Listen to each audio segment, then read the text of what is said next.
সজীব ওয়াজেদ জয় বাংলাদেশে কখনো আসেন না বিষয়টা তা না, তিনি বাংলাদেশের সরকারের নিযুক্ত একজন বিশেষ উপদেষ্টা, রাষ্ট্রের বেতনভুক্ত একজন কর্মকর্তা বা কর্মচারী।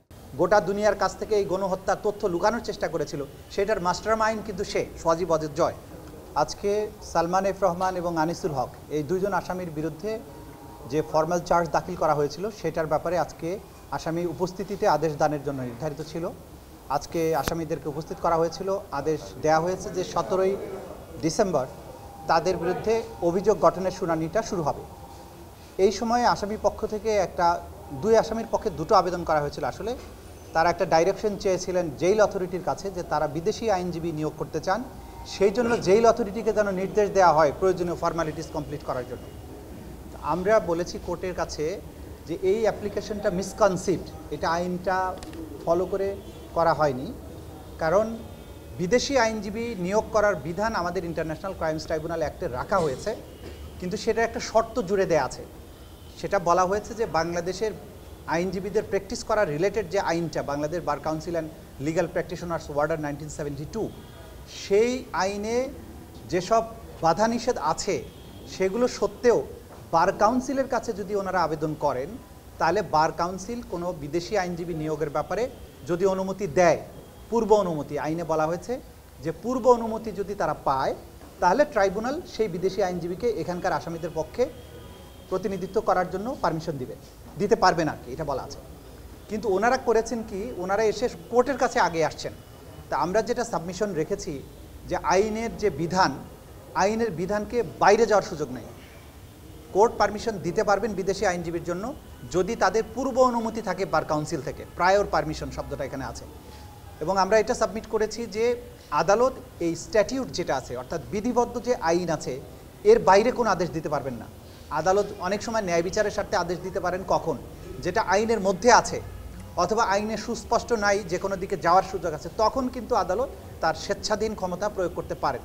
কিন্তু যেখানে স্ট্যাটিউট সুনির্দিষ্টভাবে বলে দেয় যে এই কাজটা করা যাবে না বা এটার সাথে এই শর্ত যুক্ত আছে, তখন আদালত পারমিশনটা দিতে পারে না। তো আদালত এটা শুনেছে, দুই পক্ষকে শুনে পরবর্তীতে এটা আদেশ দেবেন বলেছেন। একটা আদেশ তারা চেম্বারে হয়তো দিবেন, যেটা তাদের কাছে গ্রহণযোগ্য মনে হবে, নিশ্চয়ই সেটা তারা করবেন না। এটাই ছিল মূল কথাটা। আর একটা জিনিস যেটা হয়েছে, আমরা বলার চেষ্টা করেছি যে ওনারা অ্যাডজর্নমেন্ট চাচ্ছিলেন, বেশি করে সময় চাচ্ছিলেন।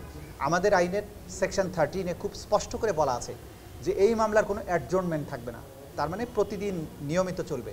সেক্ষেত্রেও তো ওনাদেরকে 17 তারিখ হলে প্রায় এক সপ্তাহের সময় দেওয়া হয়েছে। তা একটা জিনিস আমরা মেসেজটা ক্লিয়ার করতে চাই যে এটা একটা বিশেষায়িত আদালত, এইখানে বিদেশি আইনজীবী আনার সুযোগ আছে, আইনের নির্দিষ্ট কাঠামো বা নির্দিষ্ট পরিক্রমা অতিক্রম করে তাকে আসতে হবে। কিন্তু এটা মনে রাখতে হবে যে এটা বিশেষ পারপাজে, অর্থাৎ ক্রাইমস অ্যাগেনস্ট হিউম্যানিটির মতো একটা অতি গুরুতর অভিযোগের বিচারের জন্য। সুতরাং এটার প্রসিজিওরটা সাধারণ আদালতের চেয়ে ভিন্ন, এই কারণেই এখানে আইনে বিশেষ বিধান যুক্ত করা হয়েছে যে কোনো অ্যাডজর্নমেন্ট ছাড়া এটা চলবে। তবে যুক্তিসঙ্গত যতটুকু সময় দরকার সেটা দেওয়া হবে, সেটা দেওয়া হচ্ছে এখানে। এটাই ছিল আজকের দিনের মোটা দাগের প্রসিডিংস। পলক এবং জয়ের বিরুদ্ধে আজকে একইভাবে আজকে হাজিরার জন্য নির্ধারিত ছিল একজন আসামি, অর্থাৎ সজীব আহমেদ ওয়াজেদ জয়।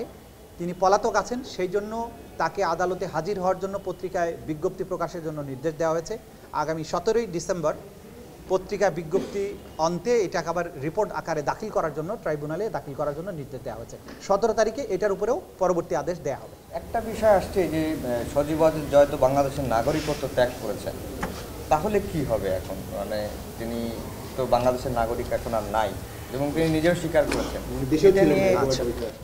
দেখুন, আমাদের আইনটা ইন্টারন্যাশনাল ক্রাইমস ট্রাইব্যুনাল অ্যাক্ট 1973-তে শুরুতে খুব স্পষ্ট করে বলা আছে যে তার ন্যাশনালিটি যাই হোক, যে সে দেশেরই নাগরিক হোক, বাংলাদেশের অভ্যন্তরে বা বাইরে বাংলাদেশের সাথে রিলেটেড কোনো ক্রাইমস অ্যাগেন্স্ট হিউম্যানিটির সাথে সম্পৃক্ত থাকলে তার বিচার করা যাবে।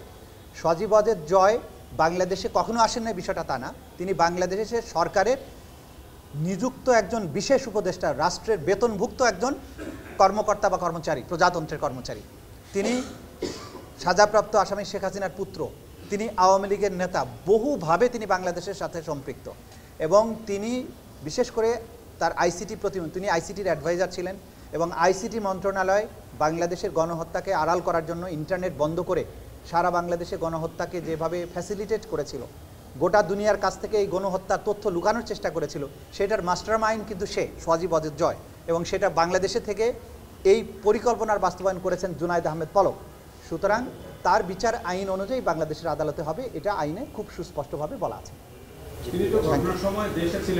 জরুরি না, ঘটনার সময় দেশে থাকা জরুরি না। ইন্টারনেট বন্ধের হুকুম দেয়া, মানুষকে হত্যার হুমকি দেয়া, এটা দেশের বাইরে থেকেও করা যাবে। এটা সব কিছু একদম অকাট্য ডকুমেন্ট আদালতে আছে।